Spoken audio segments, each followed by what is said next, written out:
এবার বেনাপোল সীমান্তে টহল দিতে যেয়ে সড়ক দুর্ঘটনায় নিহত হয়েছে এক বিজিবি সদস্য এবং আহত হয়েছে অপর এক বিজিবি সদস্য। এসব বিষয়ে বিস্তারিত দেখুন ভিডিও চিত্রে।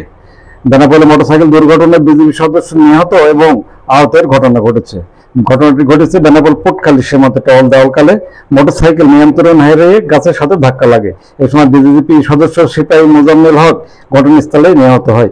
এ সময় আহত হয়েছে বিজিবি হাবিলদার মোহাম্মদ দেলার হোসেন। তাকে উন্নত চিকিৎসার জন্য যশোর জেনারেল হাসপাতালে প্রেরণ করা হয়েছে বলে বিষয়টি নিশ্চিত করেছেন পোটখালী বিজেপি কোম্পানি কমান্ডার এবং খুলনা 21 বিজিবি ব্যাটালিয়নের সিও আনোয়ার হোসেন।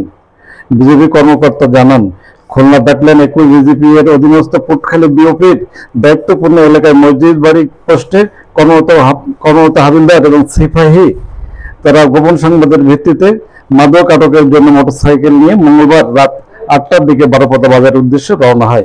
পরে মসজিদ বাড়ি পোস্ট হতে আনুমানিক 800 গজ দূরে আহসান ব্রিজ নামক স্থানে পৌঁছালে মোটরসাইকেলটি নিয়ন্ত্রণ হারিয়ে গাছের সাথে ধাক্কা লাগে।